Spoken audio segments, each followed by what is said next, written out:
Halo teman-teman, gimana nih kabarnya? Semoga semuanya tetap baik-baik aja ya. Nah, jadi di video kali ini saya akan menjelaskan tentang para tokoh pendiri bangsa dalam merumuskan dasar negara. Saya akan menjelaskan perannya dan juga latar belakangnya. Nah, sebelum masuk ke materinya, saya akan memperkenalkan diri saya terlebih dahulu. Perkenalkan, nama saya Hoven Glenn Ozura dari kelas 1010 SMA Negeri 1 Balikpapan. Oke, jadi tanpa berlama-lama, yuk kita langsung masuk aja ke materi pembahasan kita pada hari ini. Nah, tokoh pendiri bangsa dalam merumuskan dasar negara yang pertama ada I.R. Soekarno. Jadi, Soekarno atau dipanggil Bung Karno adalah seorang politikus yang berperan penting dalam revolusi nasional Indonesia. Ia bersama Muhammad Hatta memproklamasikan kemerdekaan Indonesia pada tanggal 17 Agustus 1945. Ia orang pertama yang mencetuskan konsep mengenai Pancasila sebagai dasar negara Indonesia dan ia sendiri yang menamainya.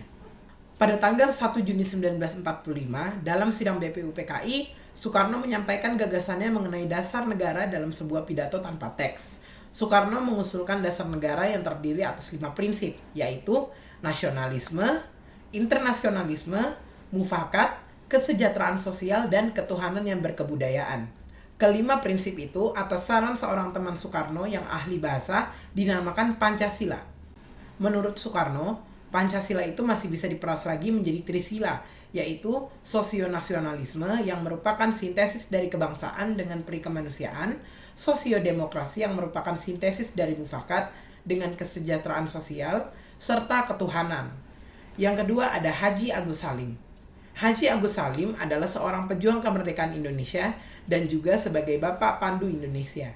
Ia ditetapkan sebagai salah satu pahlawan nasional Indonesia pada tanggal 27 Desember tahun 1961 melalui keputusan Presiden Indonesia nomor 657 tahun 1961. Pekerjaan yang ditekuninya adalah sebagai orator dan penulis. Peran Agus Salim dalam perumusan Pancasila adalah sebagai salah satu wakil golongan Islam dalam Panitia 9 yang bertugas merumuskan dasar negara. Agus Salim menjadi salah satu tokoh yang memperdebatkan butir pertama dasar negara yang berbunyi ketuhanan dengan kewajiban menjalankan syariat Islam bagi pemuluk-pemuluknya. Setelah melalui serangkaian perdebatan di antara sejumlah tokoh, butir pertama dasar negara kemudian diganti menjadi ketuhanan yang Maha Esa demi persatuan dan kesatuan bangsa Indonesia. Yang ketiga ada Ahmad Subarjo. Ahmad Subarjo adalah tokoh pejuang kemerdekaan Indonesia, diplomat, dan seorang pahlawan nasional Indonesia. Ia adalah Menteri Luar Negeri Indonesia yang pertama. Semasa masih menjadi mahasiswa, Subarjo aktif dalam memperjuangkan kemerdekaan Indonesia melalui beberapa organisasi seperti Jong Java dan Persatuan Mahasiswa Indonesia di Belanda. Ahmad Subarjo di dalam BPUPKI berperan menyumbangkan berbagai pemikirannya dalam menyusun dasar negara bagi Indonesia merdeka. Pada sidang BPUPKI yang pertama, dia mengatakan sebagai berikut. Dalam merancang suatu konstitusi bagi Indonesia, adalah suatu kesalahan besar bila kita hanya meniru atau menuliskan kembali suatu konstitusi dari negara-negara lain. Apa yang baik bagi negara-negara lain belum tentu baik daripada suatu falsafah hidup yang asing bagi alam pikiran serta pandangan mengenai kehidupan dan dunia. Usulan ini kemudian dijadikan sebagai bahan pertimbangan bagi BPUPKI untuk menyusun dasar negara dengan mengambil beberapa teori-teori dari para filsuf terkenal seperti Voltaire, Jean-Jacques Rousseau, Montesquieu, John Locke, Herbert Spencer, dan Thomas Paine untuk teori individualistis.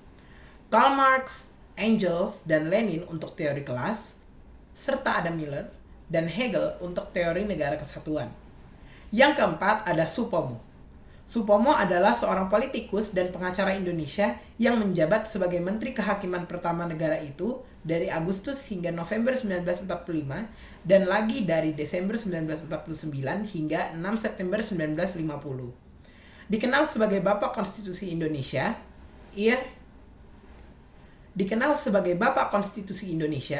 ia secara anumerta dinyatakan sebagai pahlawan nasional Indonesia oleh Presiden Soekarno pada tahun 1965. Usulan gagasan dasar negara juga disampaikan Supomo dalam sidang BPUPKI. Dia menekankan Indonesia bukan negara yang menyatukan diri dalam golongan terbesar yang ada di masyarakat. Selain itu, negara juga tidak menyatukan diri dengan golongan yang paling kuat. Namun, Indonesia merdeka merupakan negara yang menyatukan semua golongan dan segala pahamnya. Supomo menamakan idenya Dasar Negara Indonesia Merdeka. Isi rumusan dasar negara yang disampaikan Supomo yaitu persatuan, kekeluargaan, keseimbangan lahir dan batin, musyawarah, dan keadilan rakyat. Yang kelima ada Muhammad Yamin. Muhammad Yamin adalah sastrawan, sejarawan, budayawan, politikus, dan ahli hukum yang telah dihormati sebagai pahlawan nasional Indonesia. Ia merupakan salah satu perintis puisi modern Indonesia dan pelopor Sumpah Pemuda sekaligus pencipta imaji keindonesiaan yang memengaruhi sejarah persatuan Indonesia. Pada tanggal 29 Mei 1945, Muhammad Yamin menyumbangkan pemikirannya mengenai dasar negara untuk Indonesia dalam sidang BPUPKI selain dari Supomo dan Soekarno. Dasar negara yang dikemukakan Yamin berisi 5 dasar pemikiran, yaitu peri kebangsaan, peri kemanusiaan, peri ketuhanan, peri kerakyatan, dan kesejahteraan rakyat. Dan yang terakhir ada Muhammad Hatta. Muhammad Hatta, akrab oleh teman seperjuangannya dengan sapaan Bung Hatta, adalah seorang negarawan dan ekonom yang berperan dalam perjuangan kemerdekaan Indonesia. Ia sebagai proklamator kemerdekaan bersama Soekarno memainkan peranan sentral dalam perjuangan kemerdekaan Indonesia dari penjajahan Belanda sekaligus memproklamirkannya pada 17 Agustus tahun 1945. Sehari setelahnya, Hatta menjabat Wakil Presiden Republik Indonesia pertama dalam sejarah. Ia dikenal akan komitmennya terhadap sistem demokrasi dengan mengeluarkan maklumat X yang menjadi tonggak awal demokrasi di Indonesia. Muhammad Hatta memiliki peran yang penting dalam perumusan dasar negara. Ia menyumbangkan gagasan terkait dasar negara dan jadi pelopor yang mengubah sila pertama Pancasila. Perlu diketahui, Muhammad Hatta memiliki 2 gagasan dalam proses perumusan Pancasila sebagai dasar negara. Menurutnya, Pancasila tersusun atas 2 dasar. Kedua dasar itu adalah ketuhanan yang Maha Esa dan aspek politik. Aspek politik ini mencakup tentang kemanusiaan, persatuan, demokrasi, kerakyatan, dan juga keadilan sosial. Menurut Muhammad Hatta, ketuhanan menjadi dasar yang memimpin cita-cita negara dan segala hal baik bagi rakyat. Ia juga menyampaikan bahwa kita harus mampu menjunjung tinggi nilai-nilai kemanusiaan pada sesama. Bagi Muhammad Hatta, masyarakat harus berpedoman pada persatuan sehingga tercipta negara nasional yang utuh. Dengan begitu, negara Indonesia tak lagi terbagi-bagi ke dalam ideologi, golongan, dan kelompok tertentu. Muhammad Hatta juga menyampaikan tentang kerakyatan, yakni kebijakan negara harus sesuai aspirasi rakyatnya. Terakhir, beliau juga menyampaikan gagasan keadilan sosial yang jadi pedoman dan tujuan Indonesia merdeka.